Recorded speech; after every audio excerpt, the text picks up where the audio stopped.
Hello friends, welcome to my channel Divya's cook and learn. ఈరోజు మేము వంకాయ మసాలా కర్రీ చేసాము. డిఫరెంట్గా ఎంతో చాలా బాగా వచ్చింది, టేస్ట్ బాగా కుదిరింది. సో ప్రాసెస్లోకి వెళ్తే ఫస్ట్ డీప్ ఫ్రైకి ఆయిల్ వేసి అందులో ఈ వంకాయలు ఇట్లా పొడుగుగా కట్ చేసి ఫ్రై చేసుకున్నాను అన్నమాట. చూడండి, ఇలా కొద్దిగా బ్రౌనిష్ కలర్ వచ్చేసి ఫ్రై చేసి అది పక్కన పెట్టేసి ఆనియన్ పేస్ట్ చేస్తున్నాను. ఒక 3 ఆనియన్స్ తీసుకున్నాను. ఆనియన్ మొత్తం పేస్ట్ అయ్యాక ఆ కడాయిలోనే ఆయిల్ వేసి సాజీరా, చెక్క, యాలకులు వేసి ఈ పేస్ట్ అయిన ఆనియన్ మొత్తం వేసేసి ఫ్రై చేస్తున్నాను. కొద్దిగా బ్రౌనిష్ కలర్ వచ్చే వరకు మొత్తం వేసి ఫ్రై చేస్తున్నాను. ఇందులోనే టమాటా కూడా వేసేసి అది కూడా పేస్ట్ చేస్తున్నాను. టమాటో, ఆనియన్ మొత్తం కొద్దిగా బ్రౌనిష్ కలర్ వచ్చాక ఇందులోనే అల్లం వెల్లుల్లి పేస్ట్ వేసి కొద్దిగా ఫ్రై చేసి కసూరి మేతి కూడా వేస్తున్నాను అన్నట్టు.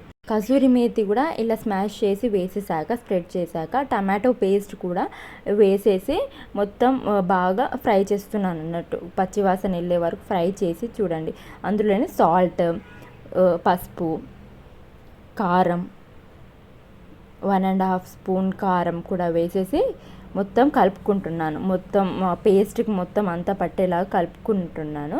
అందులోనే ఈ ఫ్రై అయిన ఈ వంకాయలు కూడా వేసేసి చూడండి, మొత్తం ఆ వంకాయలకి ఈ పేస్ట్ మొత్తం పట్టేలాగా కలుపుకుంటున్నాను అన్నమాట. లాస్ట్లో టేస్ట్ చూసి సాల్ట్ వేసేసి కొద్దిగా కొత్తిమీర వేసేస్తే సెట్ అయిపోతుంది. చాలా బాగా వచ్చింది టేస్ట్ మాత్రం. Thank you for watching this video.